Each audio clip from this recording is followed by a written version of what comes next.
फिर एक नया मैसेज आया। उसे पढ़कर मैंने तुरंत फ़ोन टेबल पर गिरा दिया और खिड़की की तरफ देखने लगी, पर मुझे बाहर कुछ नहीं दिखाई दिया। वो मैसेज ये था कि मैं हर बार की तरह खाना बना रहा था काम से आने के बाद। शायद तभी 7 बजे थे या उससे भी ज़्यादा। मैं सिर्फ 1 घंटे पहले काम से घर पहुंचा था। मैं कुछ खास नहीं बनाने वाला था, बस दाल और सब्जी बनाने वाला था। मैं अभी अभी दाल बना के सब्जी बनाने वाला था। एक हल्की सी खुरखुरी आवाज़ सुनाई दी जो घर में से आ रही थी। आवाज़ छोटी और तेज थी, पर ज़्यादा जोर की नहीं थी। लेकिन वो अनोखी आवाज़ ने मुझे थोड़ा डरा दिया था। मैंने खाना बनाना जारी रखा, सोचते हुए कि ये घर की कोई आवाज़ होगी जिस पे मैंने पहले कभी ध्यान नहीं दिया। लेकिन दोबारा वही खुरखुरी आवाज़ दीवारों से गुजरी। वो आवाज़ इतनी थी कि मैं समझ नहीं पाया कि क्या हो रहा है। मैं जल्दी से अपना खाना प्लेट में निकाला और दरवाजे की तरफ गया, आवाज़ को ध्यान से सुनने, ये उम्मीद करके कि पता चल जाए आवाज़ काय की है और कहाँ से आ रही है। मैंने कुछ 30 सेकंड तक इंतज़ार किया, लेकिन कुछ नहीं सुनाई दिया और फिर खाने की तरफ लौट गया। अभी भी मैं उसके बारे में कुछ नहीं सोच रहा था, बस यही सोच रहा था कि घर से अजीब आवाज़ें क्यों आ रही है। थोड़े देर खाना खाने के बाद रुककर टीवी देखने के लिए सोफे पे गया, लेकिन शो के बीच बीच में वही खुरखुरी आवाज़ सुनाई देती रही। आखिर में मैं इतना परेशान हुआ कि मैंने टीवी बंद कर दिया और बस आवाज़ सुनने लगा। जब आवाज़ फिर से सुनाई दी, तब वो सीधा सीढ़ी के ऊपर से आ रही थी। जल्दी से मैं दूसरे मंजिल की तरफ गया। घर ने चिंता में तो डाल रखा था, लेकिन अब मुझे घर के बारे में भी चिंता होने लगी कि ऊपर कुछ खराब तो नहीं। जब मैं ऊपर के दरवाजे तक पहुंचकर इंतज़ार किया तो कुछ नहीं सुनाई दिया। तो मैंने कमरे में जाके ये चेक करने लगा कि सब ठीक है या नहीं। कोई ऐसी चीज़ नहीं दिखी जो अजीब हो या ख़राब हो। अब मुझे बहुत कन्फ्यूजन और परेशानी हो रही थी। मैंने जल्दी से जूते पहने और बाहर निकला। चाहे अंधेरा था, लेकिन मैंने सोचा कि शायद मैं देख सकता हूँ कि क्या कोई पेड़ घर से रगड़ रहा है या कोई और समस्या है। मैं घर के एक तरफ गया जहाँ एक पेड़ था, लेकिन हवा बिल्कुल नहीं थी। उसके पत्ते भी उस तरफ नहीं थे। मैं बस वहाँ खड़ा रह गया, सोचते रहा कि ये सब कैसे हो रहा है और आज रात को अचानक क्यों शुरू हो गया। मैं थक गया और ये सब मुझे नहीं करना था। मैं घर के आगे से फिर से चल दिया और फ्रंट डोर की तरफ जा रहा था। तब मुझे एक रोशनी का टुकड़ा दिखा और मैंने देखा कि ये रोशनी घर के आगे से आने लगी है। मैंने मुड़ कर देखा तो लग रहा था कि ये रोशनी घर के आगे से ही आ रही है। मैंने घर के ड्राइववे की तरफ झाँक कर देखा तो एक अंधेरे कमरे की एक खिड़की से एक छोटी सी रोशनी का टुकड़ा दिखाई दिया। कुछ सेकंड बाद मैं समझा कि ये एटिक विंडो है और कोई विंडो में से फ्लैशलाइट चला रहा है। मैं बहुत डर गया कि कोई मेरे एटिक में है और कुछ गलत कर रहा है। मैं घर के आगे खड़ा होकर पुलिस को बुलाने लगा और एटिक की खिड़की में रोशनी को देख रहा था। रोशनी स्लो मोशन में घूम रही थी और जब मैं फ़ोन पर बात कर रहा था तब रोशनी धीरे धीरे कम हुई और मुझे सीधा देखने लगी। फिर उन्होंने उसे बंद कर दिया और मैं बाहर से कुछ तेज़ आवाज़ों को सुन पाया। मैंने तुरंत अपने पड़ोसी के घर जाके ऑपरेटर को समझाने की कोशिश की कि क्या हो रहा है और अपने घर की तरफ देख रहा था। मैं कुछ समय के लिए देखा तो सब शांत और चुपचाप लग रहा था, लेकिन ये मुझे और ज़्यादा डराने लगा कि अंदर कुछ बुरा हो रहा है। कुछ मिनट बाद पुलिस आई और सबसे पहले घर में खोज की और फिर मुझे अंदर बुलाकर बात की। उन्होंने एटिक में कुछ जूते के निशान पाए और वो समझ रहे थे कि ये शायद कुछ टीनेजर्स हो गए जो सिर्फ मेरे साथ खेल रहे थे और कुछ बुरा करना नहीं चाहते थे। किसी के रहने या कुछ करने के कोई निशान नहीं थे। तब जाके मुझे आराम मिला। वो वुडन बीम्स में कुछ कार्विंग्स पाए, लेकिन वो खास नहीं थे, बस लाइन थी और कुछ नहीं। पुलिस फिर भी मुझे समझा रही थी कि वो बस मेरे साथ मजाक कर रहे थे और मेरा कुछ रिएक्शन लेने की कोशिश कर रहे थे।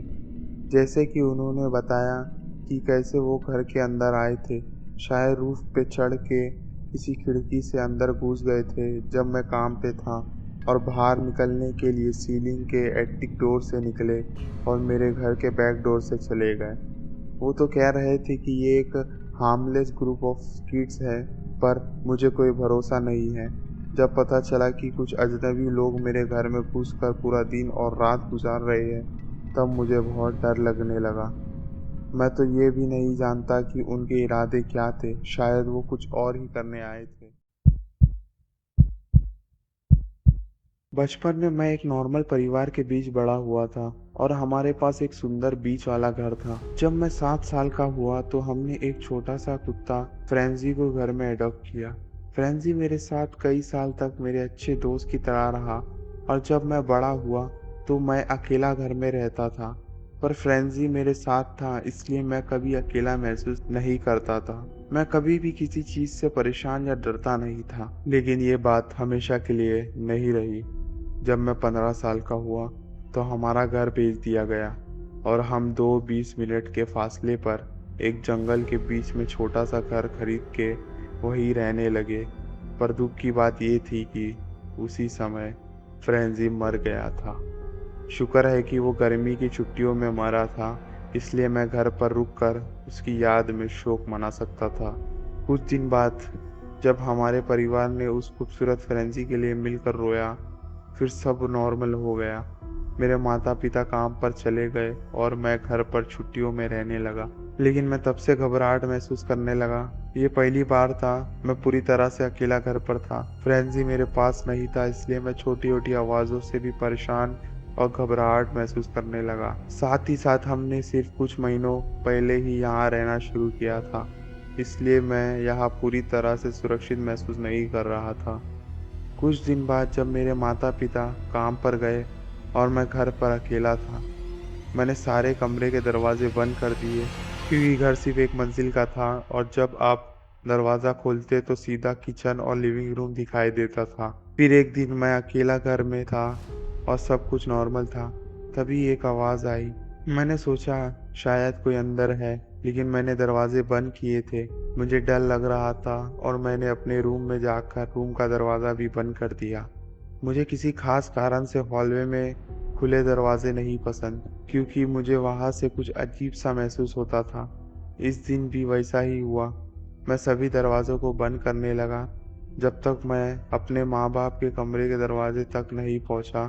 मैं दरवाजे खींचकर अंदर घुसा और फिर वापस लौटने लगा, लेकिन मुझे लगता था कि दरवाज़ा पूरी तरह से बंद नहीं हुआ है, इसलिए मैं फिर से लौटकर दरवाजे को बंद करने लगा और इस बार मैंने दरवाजे को ज़ोर से खींचकर झटका दिया और जिससे वो दरवाज़ा बंद हो गया और लॉक होने की आवाज़ सुनाई दी। मैं अपने कमरे में वापस आ गया, दरवाज़ा बंद कर दिया और कंप्यूटर के सामने बैठकर करीबन 2 घंटे तक यूट्यूब देखता रहा। उसके बाद मुझे भूख लगी और मैं नाश्ता करने के लिए तैयार था। मैंने हेडफोन्स अपने टेबल पर रखे और अपने कमरे के दरवाजे को खोल दिया और हॉलवे में कदम रखते ही मैंने कुछ अजीब सा महसूस किया। मेरे एक नज़र के कोने में कुछ अजीब सा था। मैंने अपने सर मुड़ाकर देखा तो मैंने देखा कि हॉलवे के एंड में जो दरवाजे हैं वो खुले हुए हैं, मतलब कि बिल्कुल खुले हुए हैं। मैं वही करीब 1 मिनट तक खड़ा रहा और किसी भी आवाज़ को सुनने की कोशिश कर रहा था, खासकर मेरे माँ बाप के कमरे से, लेकिन मैंने कोई आवाज़ नहीं सुनी। इस दौरान मुझे समझ में नहीं आ रहा था कि मैं क्या करूं। मैं जानता था कि मैंने वो दरवाज़ा बंद किया था और वो खुद ही खुल नहीं सकता था, इसलिए मैंने सोचा कि अंदर कोई हो सकता है। इसमें कोई शक नहीं था, लेकिन मैंने कुछ सुना नहीं, इसलिए मैं नहीं जानता था कि वो कहाँ हो सकता है। वो घर के किसी भी कमरे में हो सकता है। मैं स्लोली स्लोली लिविंग रूम में कदम रखा और किचन की तरफ बढ़ा। मुझे डर था कि कहीं वो मुझे देख ना ले। मैंने सर घुमाते हुए इधर उधर देखा कि शायद वो किसी जगह छुप कर बैठा तो नहीं है। जब मैं किचन पहुंचा तो मैंने अपने माँ बाप के एक बड़े स्टेक नाइफ को उठाया और अपने राइट हैंड में एक दबाकर नाइफ पकड़ लिया। नाइफ को पकड़कर मैं थोड़ा सा बेटर फील कर रहा था, अभी भी बहुत डर लग रहा था। मैंने जल्दी से जल्दी लिविंग रूम और डाइनिंग रूम को चेक किया। यहाँ कोई चोर छुपा नहीं था। फिर मैं हॉलवे के एंड में खड़ा हो गया। मैंने गेस्ट बेडरूम तक जाते हुए दरवाजे चुपके से खोलने की कोशिश की, पर वो पुराना और सिकुड़ा हुआ था। सब कुछ ऐसे ही था जैसे मैंने छोड़ा था। कोई चीज़ हिल नहीं रही थी। मैंने दरवाज़ा बंद कर दिया और बाहर आ गया। अब बचा हुआ था सिर्फ मेरे माँ बाप का कमरा, जिसमें दरवाज़ा खुला हुआ था और मैं बहुत डर गया था। ये घर जंगल के बीच था, इसलिए किसी से मदद भी नहीं ले सकता था। मैं कुछ देर तक दरवाजे के पास खड़ा रहा और नाइफ पकड़ा हुआ था और सुन रहा था। यहाँ बिल्कुल शांति थी। डर मुझ में और भी बढ़ने लगा जब मैंने डर से कांपते हुए कॉल किया, पर कोई जवाब आया नहीं। मैं कॉन्फिडेंस दिखाने की कोशिश कर रहा था, पर मुझे पता था कि ये सिर्फ एक छोटा दिखावा है जो कभी भी टूट सकता है। मैंने एक कदम अंदर रखा और आसपास देखा। कोना कोना खाली था, जैसे दूसरे कमरे। कुछ भी हिल नहीं रहा था। मैंने बेड के नीचे झुक कर देखा, लेकिन वहाँ कोई नहीं था। मैं बेड के दूसरे तरफ चल दिया और जब मैंने जमीन पर थोड़ी सी गंदगी देखी, तब मैंने पीछे से एक हल्की सी आवाज़ सुनी। मेरा दिल धक धक करने लगा और मैं बाथरूम की तरफ देखने लगा, जिसका दरवाज़ा बंद था। उसके अंदर से भागती हुई आवाज़ आ रही थी और दरवाजे के नीचे से एक साया भी दिखाई दे रहा था। कुछ ही सेकंड्स के बाद जब मैं डर के मारे खड़ा हुआ था, तब मैंने एक आखिरी आवाज़ सुनी और कदम की आवाज़ बाहर से धीरे धीरे कम होने लगी।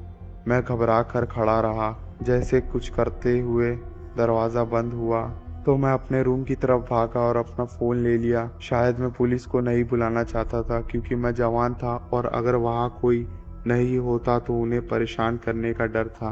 मुझे पता है मुझे घर से बाहर निकल के पुलिस को बुलाना चाहिए था, पर कुछ देर बाद मेरे माँ बाप घर आ गए और पुलिस को बुलाया।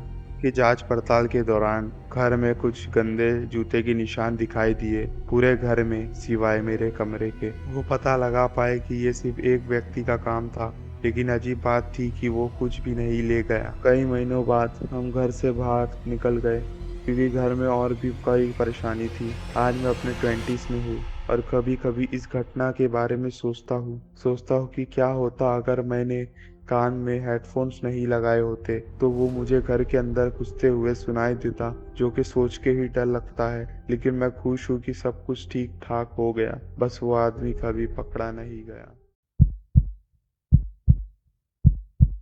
मैं एक 24 साल की लड़की हूँ और अपने काम के करीब एक बहुत छोटा सा घर किराए पे ले रखा है। पहले कभी ऐसा कुछ नहीं हुआ था मेरे साथ, पर इसके बाद और भी सावधान हो गई कि मेरे दोस्त कौन हैं और क्या करते हैं। उस दिन सुबह उठते ही मैं रोज की तरह काम पर गई। शाम को घर लौट कर आई और खाना बनाया। फिर सोफे पर बैठकर टीवी देखने लगी। क्योंकि फ्राइडे था, इसलिए मैं अक्सर वीकेंड्स पर थोड़ी देर तक जागती रहती हूँ, पर कभी कभी मेरी आंखें मुझे लगभग 8 बजे तक ही जागने देती है। मैंने एक मूवी शुरू की और कुछ देर बाद सोने लग गई। तभी एक तेज आवाज ने मुझे जगाया। मेरी नींद खुल गई और मैंने देखा कि मेरे फ़ोन की आवाज़ है, जिसे मैंने पहले कभी सुनी नहीं थी। मैंने कॉफ़ी टेबल से फ़ोन उठाया और ब्राइट स्क्रीन पर अपनी आंखें झुका कर देखा कि ये एक फेसबुक मैसेज का नोटिफिकेशन है। मैंने उसे ओपन किया और फेसबुक मैसेंजर ऐप पर पहुंच गई, जिसे मैंने पहले कभी यूज़ नहीं किया था। मैं बहुत कंफ्यूज हो गई थी जब एक आदमी का हेलो मैसेज देखा, जिसका नाम मुझे जाना पहचाना लगा, पर मेरे कोई ख़ास दोस्त का नाम नहीं लगा। मैंने उसकी प्रोफाइल चेक की और देखा कि हमारे पास एक म्यूचुअल फ्रेंड है और हम फेसबुक पर 4 महीने से फ्रेंड्स हैं। मुझे याद आया कि मैंने उसके इनवाइट को एक्सेप्ट किया था। सच बताऊँ तो मैं किसी के भी इनवाइट को एक्सेप्ट कर लेती हूँ। बस मुझे जिसका इनवाइट एक्सेप्ट करना है, उसका एक म्यूचुअल फ्रेंड रहना चाहिए मेरे साथ। मैं ऑनलाइन कभी भी प्राइवेट इन्फॉर्मेशन शेयर नहीं करती, इसलिए मुझे कुछ फ़र्क नहीं पड़ता था। मैं मैसेंजर ऐप पर वापस गई और सिर्फ हेलो कहने के लिए रिप्लाई किया। पर अब मुझे समझ आ रहा था कि कितनी देर हो गई है और ये बिल्कुल अजीब है कि कोई मुझे इस समय रैंडम मैसेज कर रहा है। मैंने मैसेज भेजते ही देखा कि 3 डॉट्स अपीयर हो गए थे, जैसे कोई टाइप कर रहा है। फिर एक नया मैसेज आया।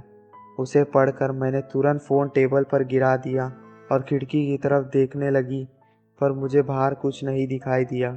वो मैसेज ये था कि मुझे भी ये मूवी पसंद है, क्या हम साथ में देख सकते हैं। मुझे अंदर से डर लगा कि कोई मुझे देख रहा है। मैं बहुत अनकंफर्टेबल फील कर रही थी। मुझे ये भी नहीं पता था कि ये कौन है और कितनी देर से देख रहा है। तभी मेरे फ़ोन में एक और मैसेज आया। मैं बहुत डर गई और फ़ोन को टेबल पर देखकर ही खड़ी रह गई, क्योंकि मैं इस मैसेज को पढ़ने के लिए बहुत डर रही थी। मैं आपको बता नहीं सकती कि मैं कितने समय तक वहाँ फंसी रही, क्योंकि सब कुछ बहुत अजीब लग रहा था। फिर डोरबेल बजी। मैं फिर से कांप उठी। अब आंखों में आंसू थे क्योंकि मैं बहुत ज़्यादा डरी हुई थी। मैं अपना फ़ोन पकड़कर 100 नंबर को कॉल किया। फिर अपनी हालत बताने की कोशिश की लेकिन मैं बहुत घबराई हुई थी और रोने लगी। ऑपरेटर ने बताया कि 5 मिनट के अंदर कोई आने वाला है और मुझे खुद को एक कमरे में बंद कर देना चाहिए। मैं सहमत हो गई। अपने आप को सँभालने की कोशिश करने लगी। जब मैं कॉल ख़त्म कर रही थी तो एक और मैसेज आया, फिर एक और एक और। मेरे फ़ोन ने बार-बार बीप की आवाज़ से परेशान किया। फिर मैंने उसे साइलेंट पर किया।